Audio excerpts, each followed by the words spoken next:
नमस्कार, मैं हूं अंकुर। आप देख रहे हैं सत्य हिंदी। एक नजर अब तक की सुर्खियों पर। इजरायल की राजनीति में उलझी पीएम मोदी की यात्रा, संसद संबोधन में सुप्रीम कोर्ट प्रमुख को बुलाने की मांग। विपक्ष ने कहा नहीं तो संसद सत्र का बहिष्कार होगा। कहा हम नहीं चाहते कि भारत को अपमानित होना पड़े।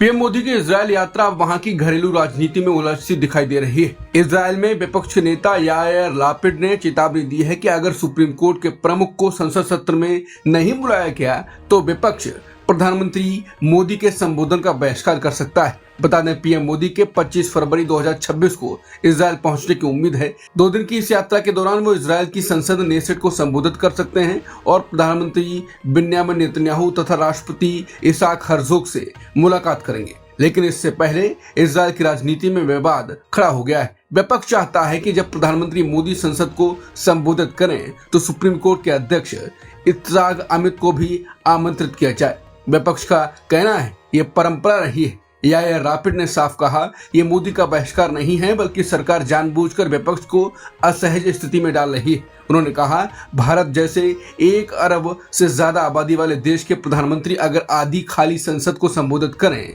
तो इजरायल के लिए शर्मनाक होगा। हम नहीं चाहते कि भारत को अपमानित होना पड़े। बता दें, इजरायल में पिछले 2 साल से न्यायपालिका में सुधार को लेकर बड़ा राजनीतिक विवाद चल रहा है। इस मुद्दे पर सरकार और सुप्रीम कोर्ट आमने सामने है। अक्टूबर 2023 में हमास हमले से पहले इसी मुद्दे पर देश में महीनों तक बड़े प्रदर्शन हुए थे। जनवरी 2025 में इत्जाक अमित के सुप्रीम कोर्ट प्रमुख बनने के बाद से इजरायल के न्याय मंत्री यारिव लेविन ने उन्हें अदालत का प्रमुख मानने से इनकार कर दिया और उनसे मिलने तक से बचते रहे। अब यही आंतरिक विवाद पीएम मोदी की यात्रा और संसद संबोधन पर असर डालता दिखाई दे रहा है। युवाओं को जोड़ने के लिए कांग्रेस की नई पहल, लीगल टीम और फेलोशिप शुरू। आरटीआई को बचाने की लड़ाई तेज करेगी कांग्रेस। कहा न्याय नेता और नागरिक पॉडकास्ट से कानूनी मुद्दों पर चर्चा होगी। भारतीय राष्ट्रीय कांग्रेस ने युवाओं को पार्टी से जोड़ने और लोकतंत्र को मजबूत करने के लिए कई नई पहल शुरू करने का ऐलान किया है। कांग्रेस के कोषाध्यक्ष अजय माकन और वरिष्ठ प्रवक्ता अभिषेक मनु सिंघवी ने बताया इन पहलों के तहत राज्य और जिला स्तर पर रैपिड लीगल रिस्पांस टीम बनाई जाएगी और सूचना का अधिकार कानून यानी आरटीआई के मूल स्वरूप को वापस लाने के लिए आवाज तेज की जाएगी। अभिषेक सिंघवी ने कहा कांग्रेस का कानून, मानवाधिकार और आरटीआई विभाग युवाओं और खासकर युवा वकीलों को आगे लाने पर काम करेगा ताकि जमीनी स्तर पर जरूरत पड़ने पर कानूनी मदद तुरंत दी जा सके। उन्होंने आरोप लगाया कि मौजूदा सरकार आरटीआई कानून को धीरे धीरे कमजोर कर रही है। ये कांग्रेस की पहली बड़ी पहल है, लीगल फेलोशिप प्रोग्राम। इसके तहत 3 महीने की फेलोशिप दी जाएगी। 10 युवा वकीलों का चयन किया जाएगा। ये वकील सांसदों के रोजमर्रा के काम में मदद करेंगे। इसका मकसद है युवा कांग्रेस कार्यकर्ताओं और वकील ये समझ सकें कि संसद में विपक्ष की भूमिका क्या होती है। इसके अलावा कांग्रेस एक नया पॉडकास्ट भी शुरू करेगी, न्याय नेता और नागरिक। इस पॉडकास्ट में वरिष्ठ वकील, कानूनी विशेषज्ञ और युवा वकील देश से जुड़े सामाजिक और कानूनी मुद्दों पर खुलकर बातचीत करेंगे। कांग्रेस नेताओं का कहना है इन पहलों से युवा पीढ़ी की भागीदारी बढ़ेगी, कानूनी लड़ाई जमीन तक पहुंचेगी और लोकतांत्रिक मूल्यों की रक्षा मजबूत होगी।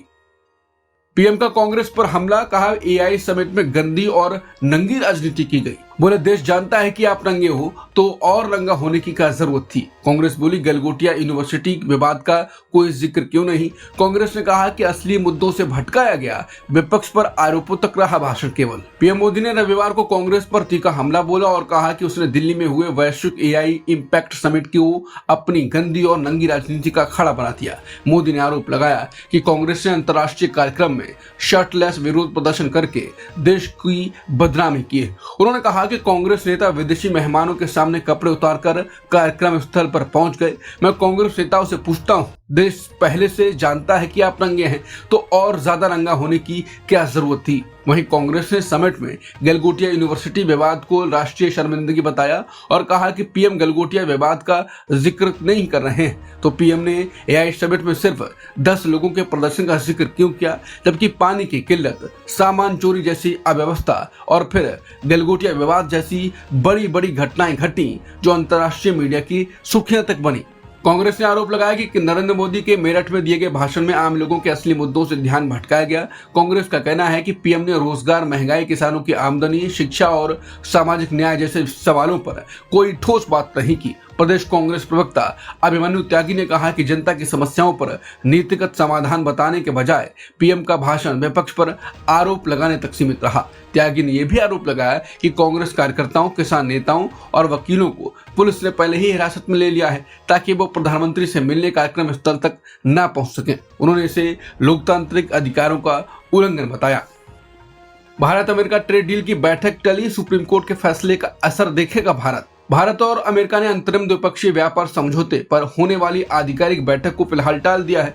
वजह यह है कि दोनों देश पहले अमेरिका के सुप्रीम कोर्ट के हालिया फैसले के असर को ठीक से समझना चाहते हैं। सूत्रों के मुताबिक दोनों देशों के मुख्य व्यापार वार्ताकारों की अगुवाई में एक 3 दिन की बैठक 23 फरवरी से वॉशिंगटन में होनी थी। इस बैठक में भारत अमेरिका ट्रेड डील को अंतिम रूप दिया जाना था, लेकिन अब एक वरिष्ठ अधिकारी ने बताया है कि भारतीय टीम की अमेरिका यात्रा बाद में होगी ताकि सुप्रीम कोर्ट के फैसले के बाद बदले हालात को ध्यान में रखा जा सके।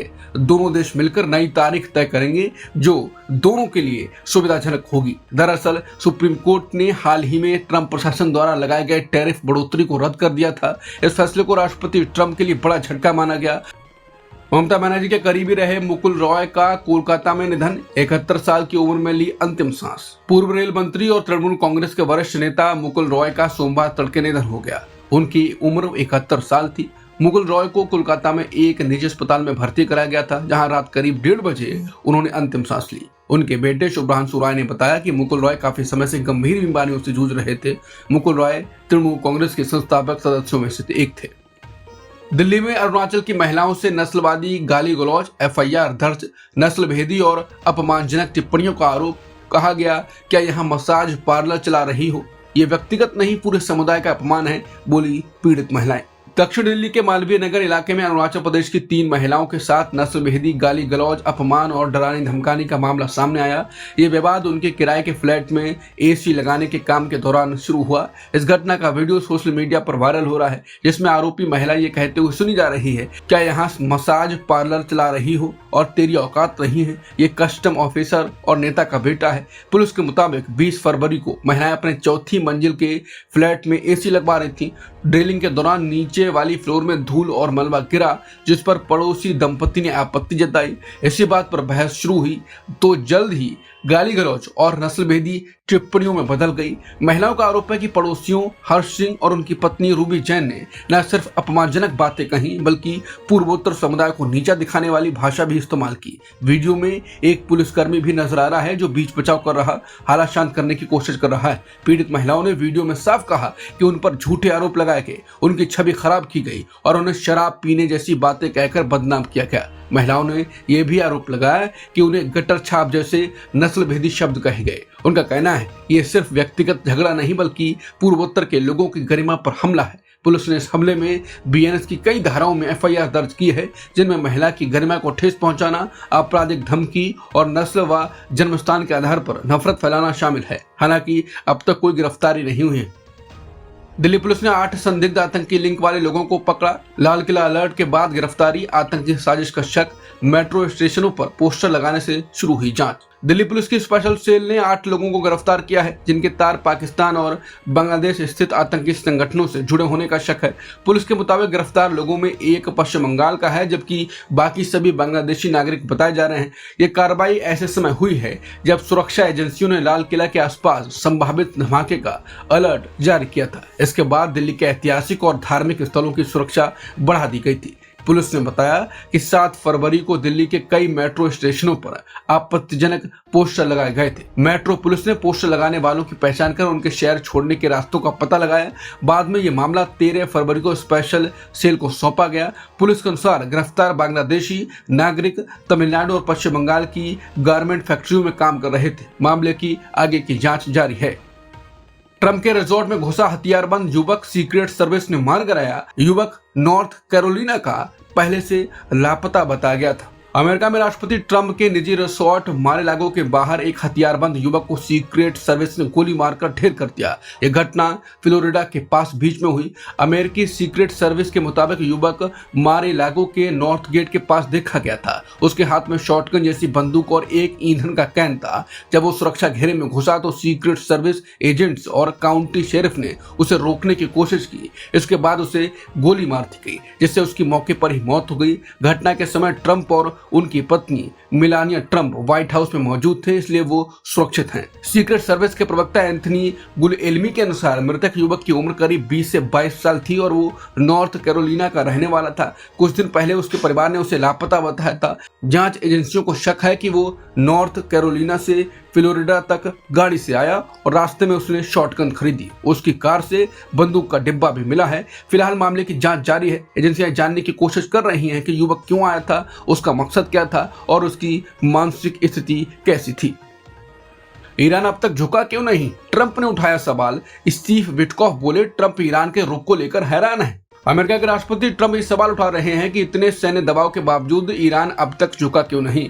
ये बात अमेरिका के विशेष दूत स्टीव विटकॉफ ने कही है। विटकॉफ ने कहा कि अमेरिका ने मिडिल ईस्ट में भारी नौसेना और सैन्य तैनात कर रखी है, फिर भी ईरान बातचीत के लिए आगे नहीं आ रहा। स्टीव विटकॉफ ने फॉक्स न्यूज को एक इंटरव्यू में बताया कि ट्रंप ईरान के रुख को लेकर हैरान है। उन्होंने कहा कि अगर ईरान अपने परमाणु कार्यक्रम पर समझौता नहीं करता तो अमेरिका सीमित सैन्य कार्रवाई कर सकता है। वहीं इसी बीच ईरान के अंदर भी हालात तनावपूर्ण हैं। बीते सप्ताहांत देश के कई विश्वविद्यालयों में सरकार विरोधी प्रदर्शन हुए।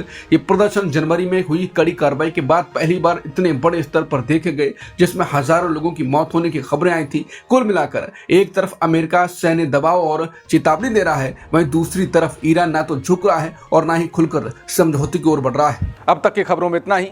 बाकी खबरों के लिए बने रहिए सत्यहिंदी.com के साथ। Copyright disclaimer under Section 107 of the Copyright Act 1976. Allowance is made for fair use for purposes such as criticism, comment, news reporting, scholarship, and research. Fair use is a use permitted by copyright statute that might otherwise be infringing.